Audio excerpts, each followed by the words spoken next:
The Awakening Storm. Admiral Katerina Sorokin stood motionless before the massive viewport of the UES Dauntless, her weathered face illuminated by the pale blue glow of Earth below. 25 years of military service had prepared her for many things, but not for humanity's possible extinction. The alien vessels had appeared 7 days ago beyond Neptune's orbit, hundreds of them moving in perfect formation, their hulls gleaming with an otherworldly metallic sheen that seemed to absorb rather than reflect light. "Still nothing from the diplomatic channels?" she asked, not turning from the view. Lieutenant Commander Marcus Way approached, his uniform rumpled from 30 straight hours on duty. "No, Admiral. They've ignored every transmission across all frequencies. Mars Colony just went dark 3 minutes ago." Mars Colony. 15,000 people. Scientists, engineers, families. Gone without warning or mercy. Sorokin closed her eyes briefly, allowing herself one moment of grief before the burden of command reasserted itself. "Show me the most recent scans," she ordered.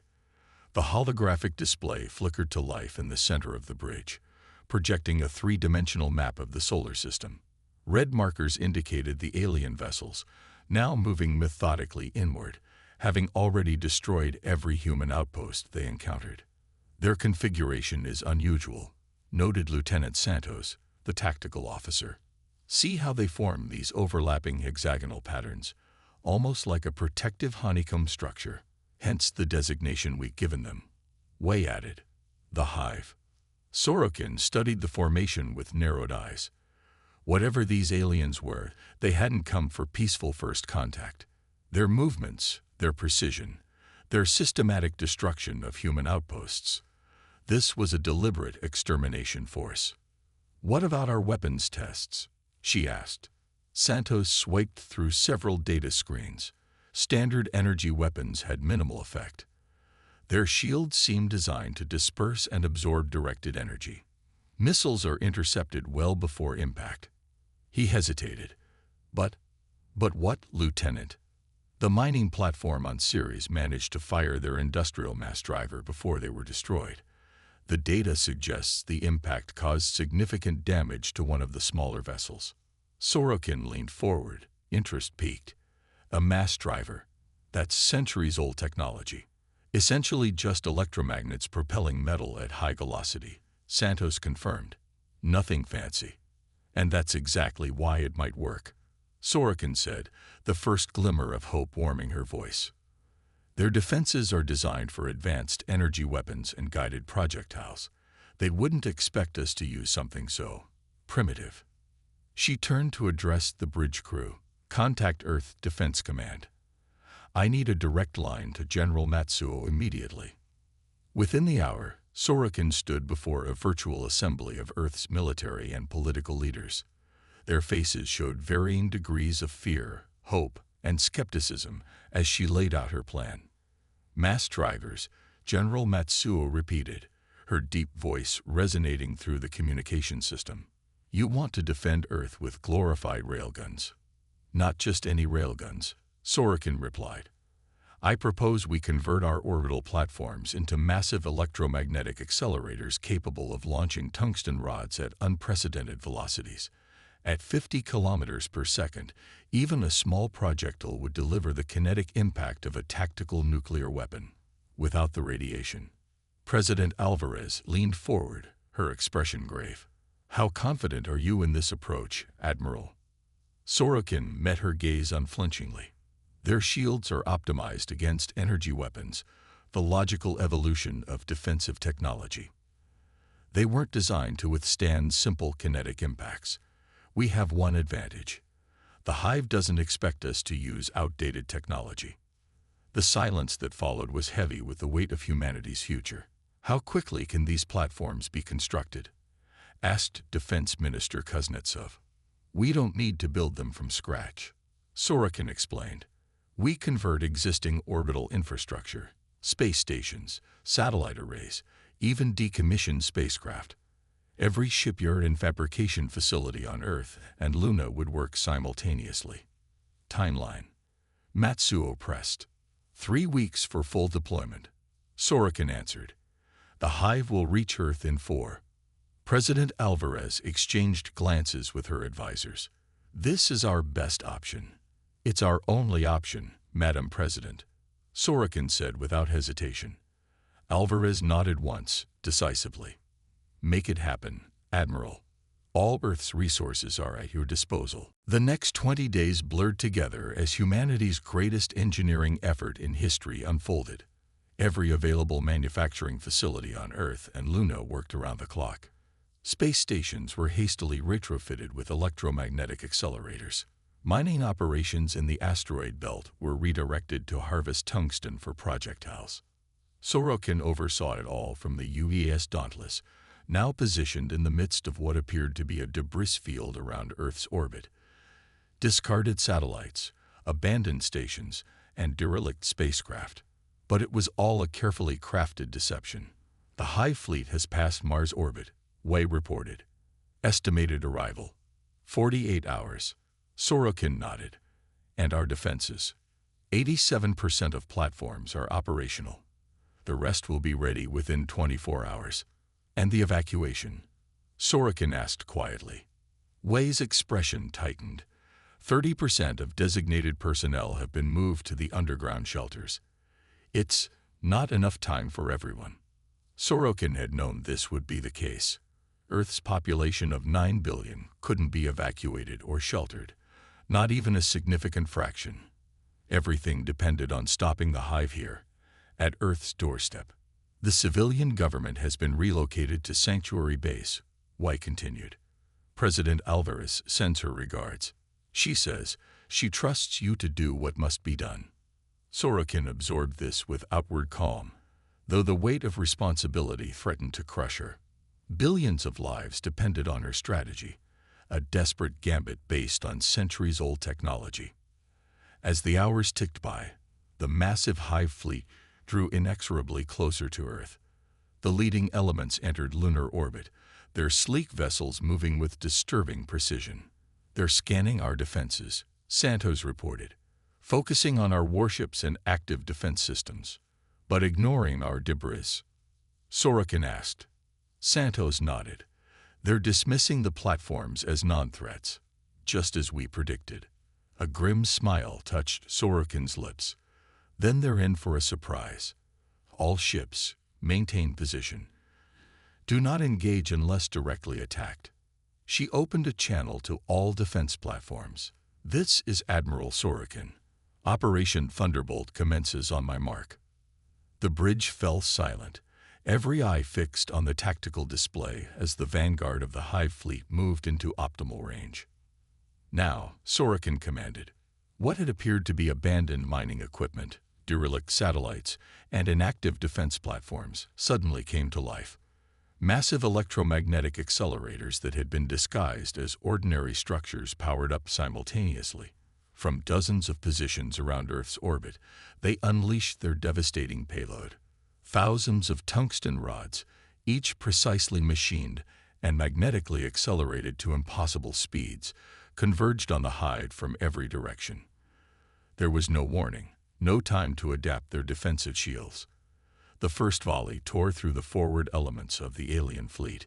Ships that had seemed invulnerable to humanity's most advanced energy weapons simply shattered under the kinetic impact of the hypersonic projectiles. Direct hits across their forward section, Santos reported, unable to keep the excitement from his voice. Their shields are failing. All platforms continue firing. Sorokin ordered calmly. Focus on their larger vessels. A second volley launched, then a third.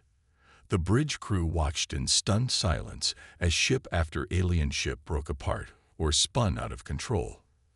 For a moment, it seemed Sorokin's desperate gambit might work perfectly. Then the Hive adapted. They're changing formation. Santos called out, alarm edging into his voice. Shield configurations altering. Admiral. Sorokin watched the tactical display with increasing concern. The surviving Hive vessels were rearranging themselves, their shields visibly shifting to a denser, more opaque configuration. They had recognized the threat and were adapting to it with frightening speed. They're reinforcing against kinetic impacts, Sorokin realized aloud. All platforms, increase fire rate. Target their adaptation points before they complete the adjustment. The orbital platforms and disguised warships launched another volley, but this time with diminished effect. Some hive vessels still took damage, but many of the tungsten rods now glanced off the reconfigured shields or exploded harmlessly against them. Then the hive counterattacked. Beams of blinding energy lanced out from the alien vessels. Where they touched, Earth ships simply ceased to exist, vaporize in an instant of overwhelming force. UES Valiant destroyed, Santos reported, his voice now carefully controlled. UES Defender and Resolution gone. Platform clusters 3 and 7 have gone silent. Sorokin gripped the command rail as ship after ship vanished from the tactical display. Each lost icon represented hundreds of lives, people who had volunteered knowing the odds against them. She had expected losses, but the reality was still shocking. The hive is advancing on our position, Wei announced. Their main force is regrouping. Sorokin studied the tactical situation with rapid calculation. Phase 1 of Thunderbolt had succeeded in causing significant damage, but not enough. The hive had adapted more quickly than anticipated. If they remained to fight, the entire Earth defense force would be annihilated. All remaining vessels execute withdrawal protocol, she ordered. Fall back to secondary positions, maximum velocity. Scattered vectors. As Earth's surviving ships broke off engagement and scattered in different directions, the hive divided its forces to pursue, just as Sorokin had planned. They're splitting their fleet, Wei confirmed. Pursuing our scattered ships. Good, Sorokin said with grim satisfaction. That's exactly what we want. The UES Dauntless shuddered as it accelerated away from Earth, 3 hive vessels in close pursuit. The ship had taken damage during the engagement. Climate control was failing in sections, and the port maneuvering thrusters were operating at reduced capacity. Status report on Earth's secondary defense grid, Sorokin demanded. Communications Officer Lin looked up from her console. Fully operational, Admiral. All platforms report ready status. General Matsuo confirms Earth is prepared for Phase 2. Sorokin nodded. Phase 1 had been the feint. Cause damage, then retreat in apparent defeat. Phase 2 would be humanity's true stand. How many of our ships will make it to the rendezvous point? She asked quietly. Wei consulted his datapad. Current projections suggest 60% of our remaining vessels. The rest will likely be intercepted before reaching defensive positions. More lives lost. Sorokin absorbed this with outward calm, though each projected casualty weighed on her conscience. It will have to be enough. The Dauntless trembled as a near miss from a hive energy weapon scorched its outer hull. The lights flickered, then stabilized. Shields at 32%, reported the tactical officer. Another direct hit will compromise our structural integrity. Evasive pattern Delta, Sorokin ordered, and prepare the emergency mass driver. During the retrofitting process, Sorokin had insisted on installing a crude version of the mass driver technology on the Dauntless itself, essentially an oversized, improvised railgun running through the ship's spine. It was a desperation weapon, untested in actual combat. The emergency driver is charged, Admiral, Santos confirmed. But we only have 3 projectiles, and firing will drain our remaining power reserves by 40% per shot. Hold for my command, Sorokin replied. We'll need it soon enough. For the next 6 hours, the Dauntless led its pursuers on a dangerous chase through the Earth-Moon system. Every maneuver was precisely calculated, not to escape, but to ensure the hive followed a specific path. Other Earth vessels were doing the same, drawing the fractured alien fleet into a dispersed formation.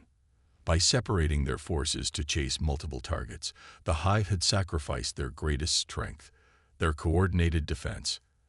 As the Dauntless approached the dark side of the moon, Sorokin finally allowed herself a moment to view her home planet on the main screen. The blue oceans, swirling white clouds, the green and brown of continents. Everything humanity had ever known or built. everything worth dying for. "We're approaching the rendezvous point," Wei announced. "Hive pursuers still on intercept course." Sorokin opened a channel to all Earth forces. "This is Admiral Sorokin. Phase 2 of Operation Thunderbolt commences in 2 minutes. All ships prepare to execute Maneuver Omega on my mark." The tactical display showed dozens of Earth vessels converging from different directions, each with their own Hive pursuers in tow. If her plan worked, humanity might yet survive this day. If not, Sorokin pushed the thought aside. Failure wasn't an option, not when everything she had ever loved hung in the balance. "All ships," she commanded, her voice steady and clear. "Execute Maneuver Omega. Now, the final gambit." As one, the scattered human vessels executed a maneuver that had never been attempted in combat, a synchronized, high reversal that sent them hurtling back toward their pursuers at maximum acceleration. The sudden change caught the Hive vessels off guard, momentarily freezing their coordinated response. "All ships, fire emergency mass drivers," Sorokin commanded. The UES Dauntless shuddered violently as its makeshift railgun discharged, launching a massive tungsten penetrator at one of the pursuing Hive vessels.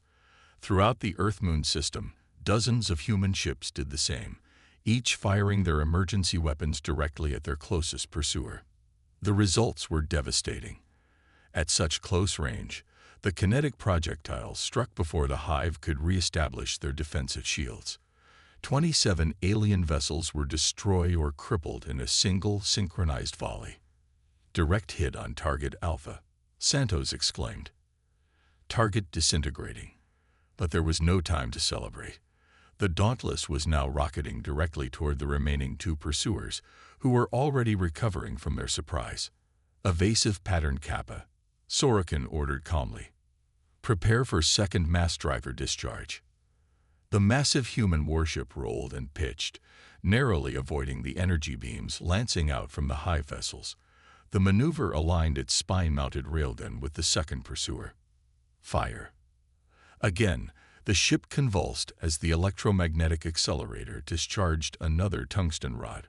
This time, the Hive vessel attempted to evade, but Santos had anticipated the move. The projectile clipped its drive section, sending the alien ship into an uncontrolled spin. "Partial hit on target Bravo," he reported. "Not destroyed. But they're out of the fight for now." The third Hive vessel was now directly ahead, its weapons charging. "Final mass driver ready," Santos said.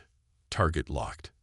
"Wait," Sorokin commanded, studying the tactical display intently. The alien ship was altering its shield configuration, strengthening the forward defenses in anticipation of another kinetic strike. A direct frontal attack would likely fail. "Adjust aim point," she ordered. "Target the ship's lateral junction, port side." Santos looked up in surprise. "That's a much smaller target, Admiral, and it will reduce penetration." "Do it," she cut him off. "Fire when ready." The tactical officer made the adjustment and initiated the final discharge. The Dauntless's power reserves plummeted as the last tungsten penetrator accelerated down the length of the improvised railgun. The projectile streaked across space, striking the Hive vessel not at its center but at the precise joining point between 2 of its shield segments. The kinetic force tore through the momentary gap, ripping into the alien hull. The damage wasn't catastrophic, but secondary explosions blossomed across the ship's surface. "Target severely damaged," Santos reported. "Their weapon systems are offline." "Full burn past them," Sorokin ordered. "Get us to the rendezvous point." Across the Earth-Moon system, similar scenes were playing out as human ships executed the same desperate maneuver. Not all were successful. 8 vessels were destroyed by Hive counterattacks, but the majority broke through, regrouping at predefined coordinates behind Earth's moon. Wei approached Sorokin, his expression grim. 34 ships reporting in, Admiral. That's 68% of our remaining fleet. Better than expected, but still a devastating loss." Sorokin allowed herself no visible reaction. "And the Hive? They've halted their pursuit and are regrouping. Approximately 60% of their fleet remains operational. Sorokin studied the tactical display. The Hive vessels were converging in orbit around Earth, reforming their distinctive hexagonal pattern. They had taken significant losses, but still outnumbered humanity's forces. Worse, they had now adapted to the kinetic weapon strategy. "What's the status of Project Mjolnir?" she asked. Wei checked his datapad. General Matsuo reports all lunar installations are at 100% readiness. Sorokin nodded. It was time for the final phase, the gambit she had prepared but hoped wouldn't be necessary. Open a channel to all remaining ships. When the connection was established, she addressed the survivors directly. "This is Admiral Sorokin. You've all fought with extraordinary courage and skill. The Hive expected to find an easy conquest. Instead, they found humanity's steel and determination. But our enemy has adapted, and we must now execute the final phase of our defense." She paused, knowing what she was about to ask would require the ultimate sacrifice from many of those listening. "Operation Valkyrie commences in 30 minutes. All ships will execute according to your pre-assigned roles. Remember your training, remember your duty, and remember Earth." Sorokin out. As the channel closed, Wei stepped closer to her side. "The crew should know," he said quietly, "about their part in Valkyrie." Sorokin nodded. Ship-wide broadcast. When the ship's communication system indicated readiness, she spoke again, this time to her own crew. "This is Admiral Sorokin. The UES Dauntless has been designated as Strike Group Alpha Leader. We will be engaging the enemy directly while other elements execute their assigned tasks." She took a breath. "I won't lie to you. Our role is to draw the Hive's attention and hold it, no matter the cost.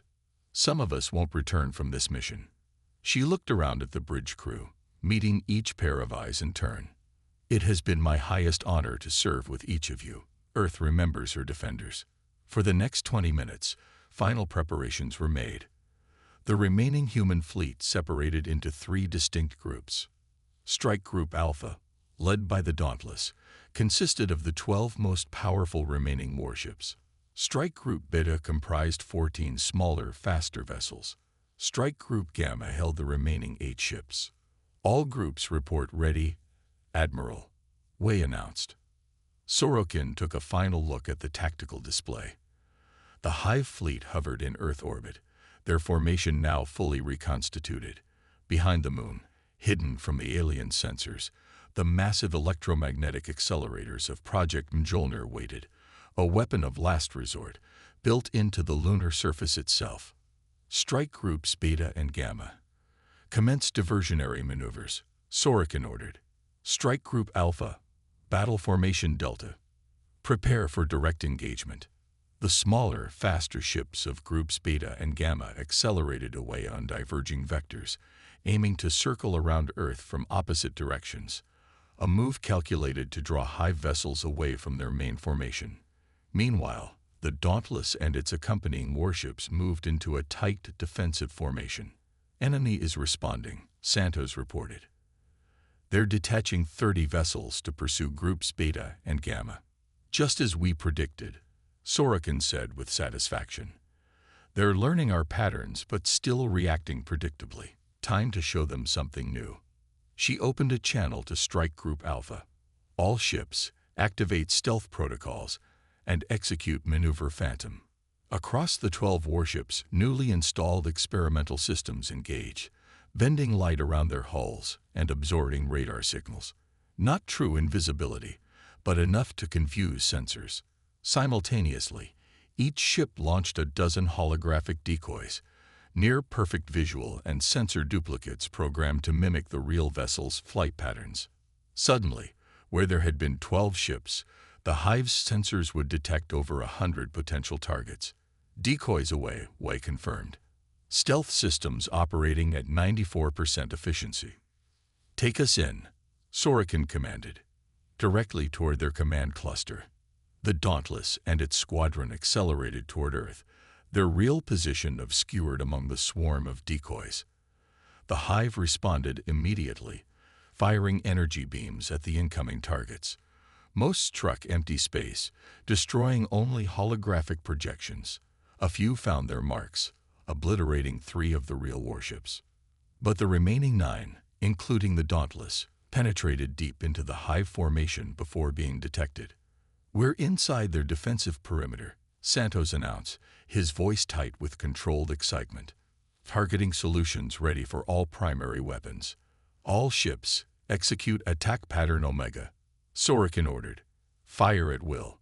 The human warships dropped their stealth protocols and opened fire with everything they had: conventional weapons, mass drivers, even nuclear-tipped missiles that would normally be useless against the hive's shields but could now reach their targets. The effect was catastrophic for both sides. Fighting at point-blank range inside the hive formation, the human vessels inflicted grievous damage.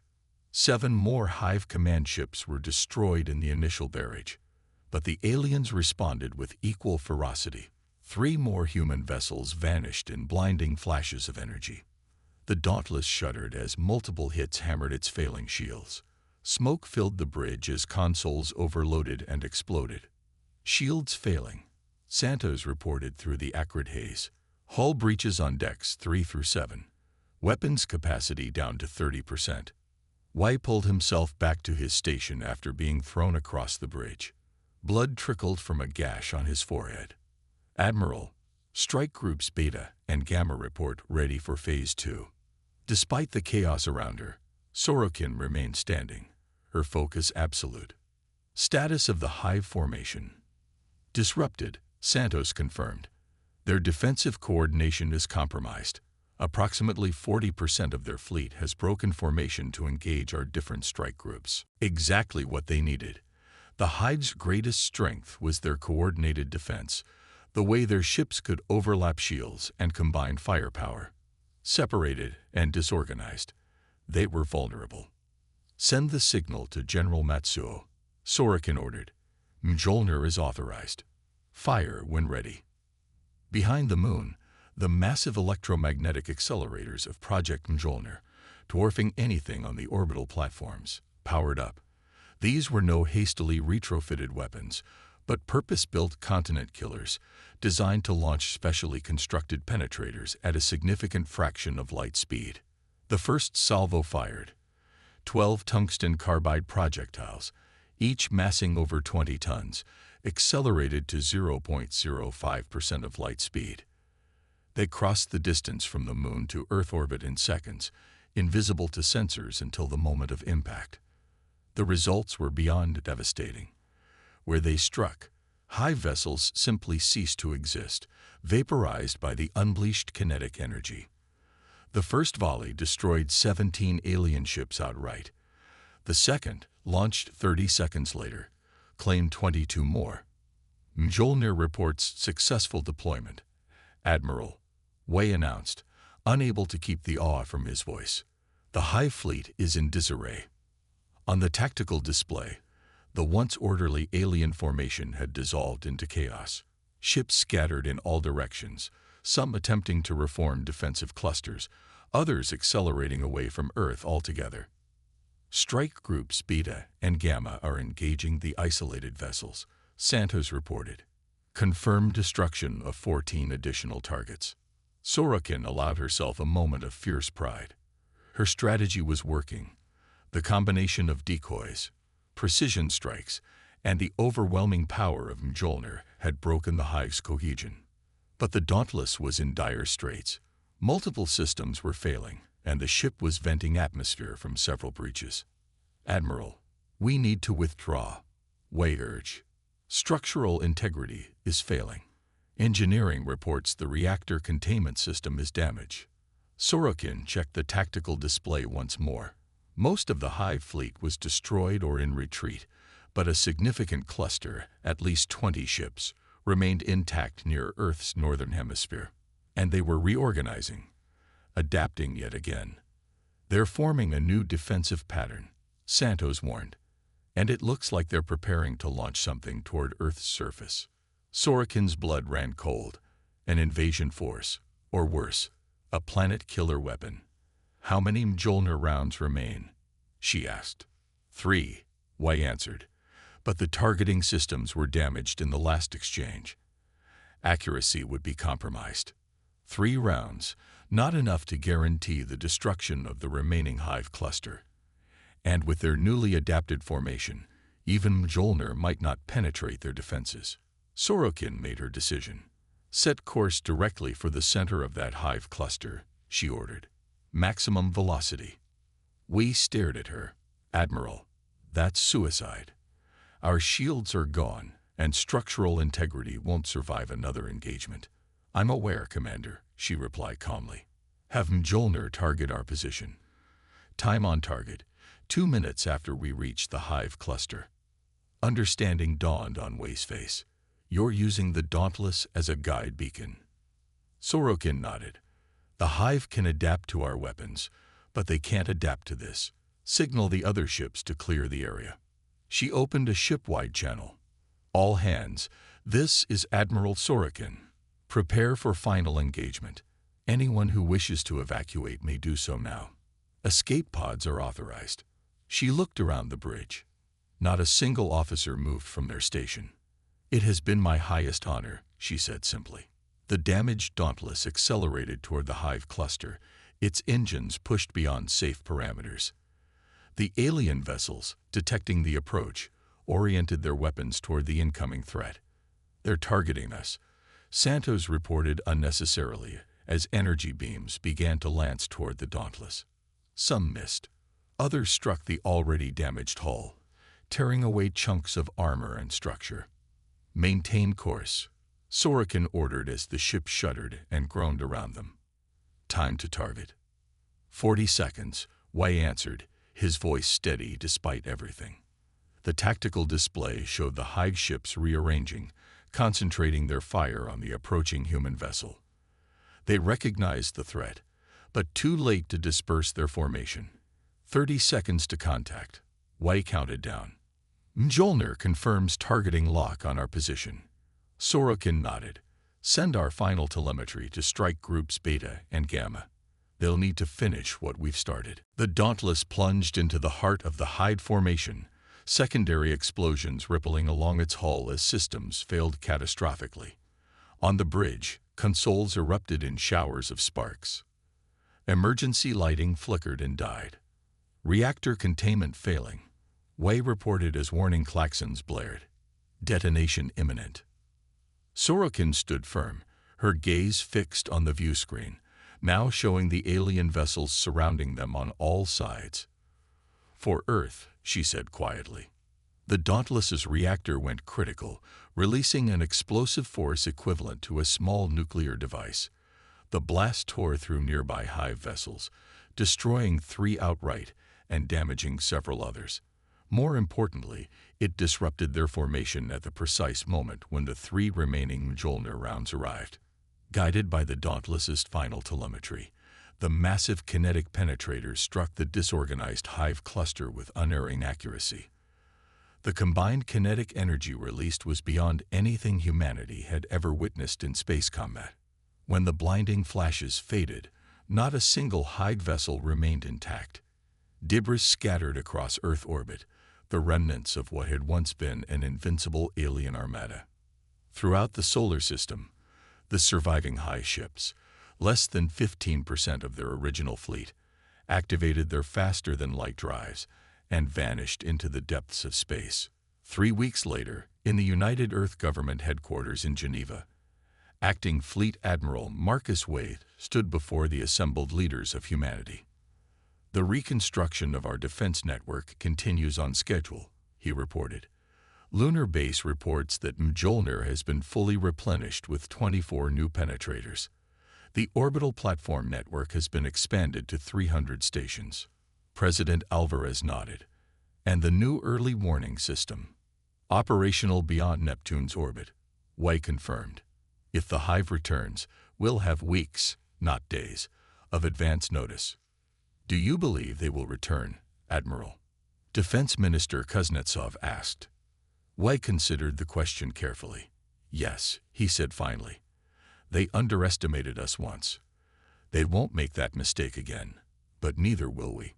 He looked around the room, meeting the gazes of Earth's leaders one by one. Admiral Sorokin proved that humanity's greatest strength isn't our technology or our weapons. It's our adaptability, our willingness to try unorthodox solutions when conventional wisdom fails. He activated a holographic display showing the design for a new class of warship, sleeker than the Dauntless, but with a massive electromagnetic accelerator running through its central spine. This is the first of our new fleet, the UES Sorokin, purpose-built to carry our latest generation of kinetic weapons.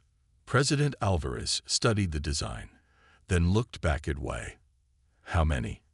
50 to start, he answered. "With construction already underway at orbital shipyards, we estimate 18 months until the full fleet is operational." Alvarez nodded. The Hive thought they found an easy target, a civilization they could simply exterminate without consequence. Instead, they awoke a sleeping giant and filled it with terrible resolve. Wei finished the ancient quote, "If they return, Earth will be ready." Outside the conference room windows, reconstruction crews worked on Geneva's skyline, repairing the minimal damage from the brief conflict. In orbit above, new defense platforms took shape, their electromagnetic accelerators gleaming in the sunlight. Humanity had faced extinction and emerged stronger. The stars, once symbols of wonder and exploration, now held new dangers. But they had proven something vital, not just to the Hive, but to themselves. The galaxy was a dangerous place, filled with threats beyond imagination. But humanity would not go quietly into the night. They would adapt. They would overcome. They would survive.